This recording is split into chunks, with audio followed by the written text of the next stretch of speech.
Hello అందరికీ welcome back to San food labs. ఈ వీడియోలో టేస్టీగా చామదుంపల కర్రీ నా స్టైల్లో నేను ఎలా తయారు చేసుకుంటానో చూపించబోతున్నాను. చాలా సింపుల్గా చేసుకోవచ్చు, టేస్ట్ చాలా బాగుంటుంది. Let's get started. మొదటగా 1/2 కప్పు వరకు పచ్చిశనగపప్పుని 30 నుంచి 40 నిమిషాల వరకు నానబెట్టుకోవాలి. 250 గ్రాములు చామదుంపలు తీసుకున్నాను. ఇప్పుడు దీని మీద ఉన్న స్కిన్ అంతా ఇలా నైఫ్ సహాయంతో తీసేయాలి. చామదుంపల్లో ఫైబర్ ఎక్కువగా ఉంటుంది, సో డైజెషన్కి చక్కగా ఉపయోగపడుతుంది. అలాగే వైటమిన్ ఈ కూడా ఉంటుంది. వీలైనప్పుడల్లా తినడానికి ట్రై చేయండి. ఇలా చామదుంపల మీద ఉన్న స్కిన్ అంతా పీల్ ఆఫ్ చేసిన తర్వాత వాటర్లో వీటిని బాగా శుభ్రం చేసుకోవాలి. ఇలా శుభ్రం చేసుకున్న చామదుంపల్ని రౌండ్గా పీసెస్ లాగా కట్ చేసుకోవాలి. మీడియం సైజ్ పీసెస్ లాగా కట్ చేసుకోవాలి. చామదుంపల్లో జిగిట అనేది ఎక్కువగా ఉంటుంది. ఇలా పీసెస్ లాగా కట్ చేసుకున్న తర్వాత కూడా వాటర్లో ఒకసారి క్లీన్ చేసుకుంటే ఆ జిగిట అనేది పోతుంది. వాటర్ అంతా వంపేసి వీటిని పక్కన ఉంచుకోవాలి. ఇప్పుడు ఒక ప్రెషర్ కుక్కర్ తీసుకొని ఒక 2 టీ స్పూన్స్ వరకు ఆయిల్ వేడి చేసుకోవాలి. ఇలా వేడి చేసుకున్న తర్వాత మనం కట్ చేసి పెట్టుకున్న చామదుంపల్ని ఈ ఆయిల్లో ఒక 2 నుంచి 3 నిమిషాల వరకు ఫ్రై చేసుకుంటే టేస్ట్ అనేది చాలా బాగుంటుంది. అలాగే చామదుంపల్లో ఆ జిగిట అనేది లేకుండా ఉంటుంది. కర్రీలో ఒక 1/2 టీ స్పూన్ వరకు సాల్ట్ వేసుకొని ఫ్రై చేసుకోవాలి. ఇలా 2-3 మినిట్స్ ఫ్రై చేసుకున్న తర్వాత వీటిని పక్కన ఉంచుకోవాలి.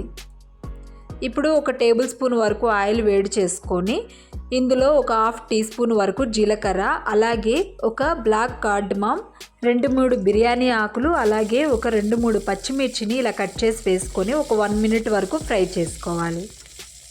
ఇలా ఫ్రై చేసుకున్న తర్వాత ఒక 2 ఆనియన్స్ని ఇలా చిన్న చిన్న పీసెస్ లాగా కట్ చేసుకోవాలి. ఒక 1/2 టీ స్పూన్ సాల్ట్ వేసుకొని ఆనియన్స్ అనేవి కలర్ చేంజ్ అయ్యేంత వరకు ఫ్రై చేసుకోవాలి. ఇలా ఆనియన్స్ కొంచెం కలర్ చేంజ్ అయిన తర్వాత ఒక టేబుల్ స్పూన్ వరకు అల్లం వెల్లుల్లి పేస్ట్ వేసుకొని అల్లం వెల్లుల్లి పేస్ట్ యొక్క పచ్చివాసన పోయేంత వరకు మగ్గించుకోవాలి. ఇప్పుడు ఒక 2 టమాటాస్ని చిన్న చిన్న పీసెస్ లాగా కట్ చేసి వేసుకున్నాను. టమాటాస్ని బాగా మిక్స్ చేసుకొని ఒక 1 మినిట్ వరకు ఇలా కలుపుకుంటూ కుక్ చేసుకున్న తర్వాత ఇందులో మసాలాలు వేసుకుందాము.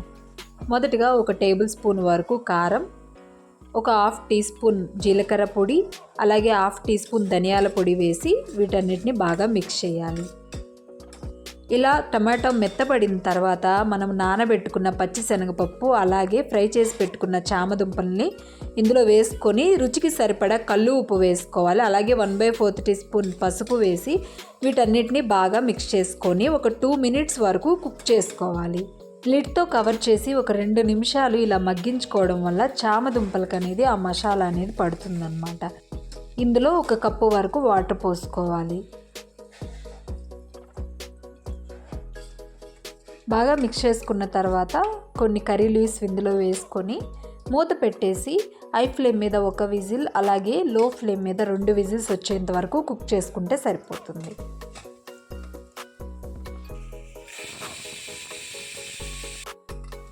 చామదుంపల కర్రీ రెడీ అయిపోయింది. ప్రెషర్ రిలీజ్ అయిన తర్వాత మూత ఓపెన్ చేసి దీని అంతటే బాగా మిక్స్ చేసుకోవాలి. చూడ్డానికి చాలా బాగుంది కదా, చక్కగా ఉడికిపోయింది. లాస్ట్లో ఒక 1/2 టీ స్పూన్ గరం మసాలా, అలాగే కొత్తిమీర చల్లేసి మిక్స్ చేసుకుంటే అంతేనండి, చాలా చాలా టేస్టీగా ఉంటుంది. ఈ కర్రీ వచ్చేసి చపాతీలోకి, అన్నంలోకి, ఎందులోనైనా చాలా చాలా టేస్టీగా ఉంటుంది. చామదుంపల కర్రీ టేస్టీగా సింపుల్గా ఎలా తయారు చేసుకోవాలో చూశారు కదా. మీరు తప్పకుండా ట్రై చేసి మీకు ఎలా కుదిరిందో కామెంట్ రూపంలో తెలియచేయండి. ఈ వీడియో మీకు నచ్చింది అనిపిస్తే మన ఛానల్ని సబ్స్క్రైబ్ చేసుకొని వీడియోని లైక్ చేసి షేర్ చేయండి. మరిన్ని వీడియోల కోసం బెల్ ఐకాన్ని క్లిక్ చేయడం మర్చిపోకండి. ఛానల్లో ఎన్నో రకాల హెల్దీ రెసిపీస్ని పోస్ట్ చేశాను. అలాగే గొప్ప గొప్ప సినిమాల విశేషాలు, జీవిత చరిత్రలను కూడా పోస్ట్ చేయడం జరిగింది. తప్పకుండా చూడండి. Thank you. Stay blessed. Bye bye.